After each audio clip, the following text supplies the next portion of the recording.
Salatiga adalah salah satu kota di Provinsi Jawa Tengah yang diapit oleh dua kota besar, yakni Semarang dan Solo. Kota seluas 56,781 km persegi itu juga dilalui jalan nasional dan jalan tol Trans Jawa sehingga membuatnya menjadi begitu strategis.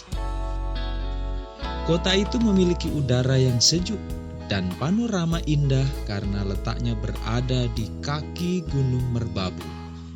Keindahannya bahkan telah diakui sejak lama, tepatnya pada masa penjajahan Hindia Belanda. Pada masa itu, Salatiga dijuluki De Schoonste Stad van Midden Java atau kota terindah di Jawa Tengah. Nah, bagaimana asal-usul kota Salatiga? Yuk kita simak bersama video berikut ini.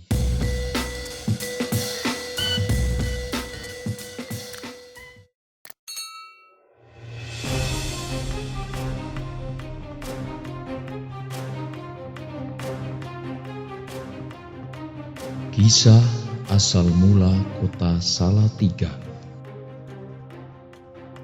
Kisah asal mula nama kota Salatiga, Jawa Tengah, berhubungan erat dengan Ki Ageng Pandanaran yang merupakan bupati kedua kota Semarang, Pangeran Mangkubumi dengan gelar Sunan Bayat atau Sunan Tembayat. Saat zaman Kesultanan Demak masih berkuasa penuh di Jawa Tengah, Kabupaten Semarang termasuk dalam wilayah Kesultanan. Kabupaten Semarang dipimpin oleh Ki Ageng Pandanaran. Ki Ageng Pandanaran merupakan seorang pedagang yang kaya raya.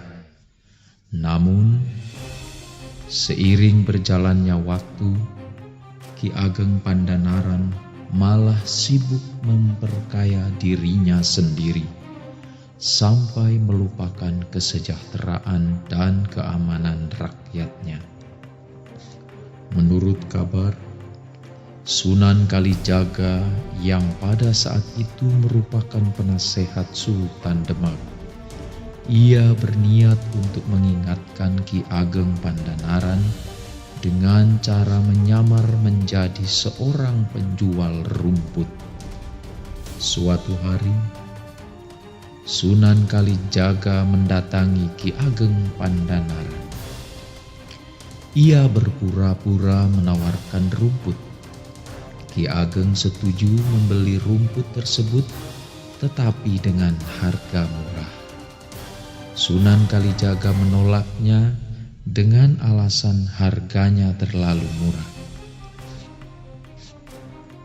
Ki Ageng Pandanaran tidak terima. Ia merasa tersinggung dengan penolakan Sunan Kalijaga. Ia sangat marah, kemudian mengusir Sunan Kalijaga. Sebelum pergi, Sunan Kalijaga berkata pada Ki Ageng Pandanaran bahwa ada cara lebih baik untuk mencari kekayaan daripada menimbun harta yang seharusnya menjadi hak rakyat. Wahai Pak Bupati terhormat, daripada menimbun harta milik rakyat, ada cara lain lebih terhormat untuk mencari harta kekayaan, kata Sunan Kalijaga. Memangnya siapakah kamu sampai berani menceramahiku? Kata Bupati Semarang. Pinjami saya cangkul untuk menunjukkan cara mencari harta, jawab Sunan Kalijaga. Ki Ageng Pandanaran kemudian memberikan cangkul pada Sunan Kalijaga. Segera Sunan Kalijaga mencangkul tanah di depannya. Prak! Terdengar suara cangkul mengenai sebuah benda keras. Setelah benda itu diambil, Ternyata itu adalah bongkahan emas. Ki Ageng Pandanaran merasa kaget menyaksikan kejadian tersebut. Ia kemudian melihat baik-baik wajah si penjual rumput. Ia berusaha menebak-nebak siapa sebenarnya si penjual rumput itu. Setelah mengamati agak lama, Ki Ageng tersentak kaget ketika menyadari bahwa si penjual rumput adalah Sunan Kalijaga. Segera ia bersimpuh meminta maaf pada Sunan Kalijaga. Sunan Kalijaga dengan bijaksana memaafkannya. Ia meminta beliau agar kembali memimpin Kabupaten Semarang dengan benar. Sunan Kalijaga kemudian meninggalkan Ki Ageng Pandanaran. Sepeninggal kejadian tersebut, Ki Ageng menjadi merasa bersalah. Ia sangat malu telah menumpuk kekayaan dengan jalan tidak benar. Ia kemudian memutuskan melepaskan jabatannya sebagai Bupati Semarang.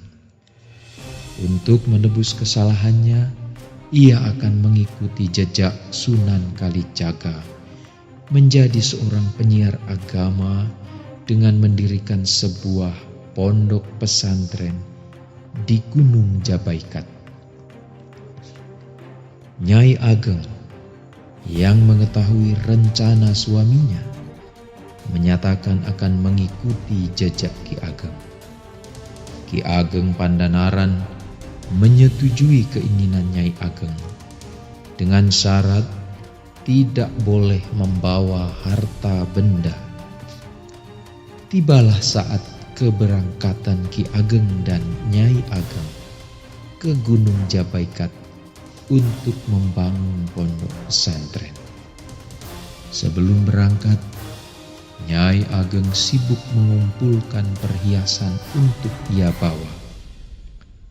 Ia menyimpannya ke dalam tongkat bambu. Karena menunggu lama, akhirnya Ki Ageng Pandanaran berangkat terlebih dahulu ke Gunung Jabaikat. Tidak lama kemudian, setelah selesai mengumpulkan perhiasan untuk dibawa ke Gunung Jabaikat, Nyai Ageng segera berangkat menyusul Ki Ageng Pandanaran. Tapi sial, di tengah perjalanan muncul 3 orang perampok memaksanya untuk menyerahkan semua perhiasan dalam tongkat bambu yang dibawa oleh Nyai Ageng.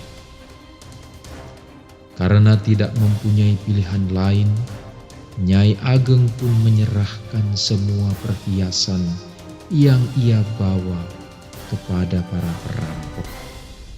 Ia segera bergegas pergi menyusul suaminya di Gunung Jabaikat. Sesampainya di Gunung Jabaikat, Nyai Ageng segera menceritakan perampokan yang dialaminya. Ki Ageng Pandanaran kemudian menasihati istrinya agar jangan terlalu serakah dengan harta. Ia meminta istrinya menjadikan kejadian ini sebagai pelajaran. Ki Ageng kemudian mengatakan bahwa di tempat istrinya dihadang oleh ketiga perampok tersebut, kelak akan bernama Salatiga, yang berarti 3 orang bersalah.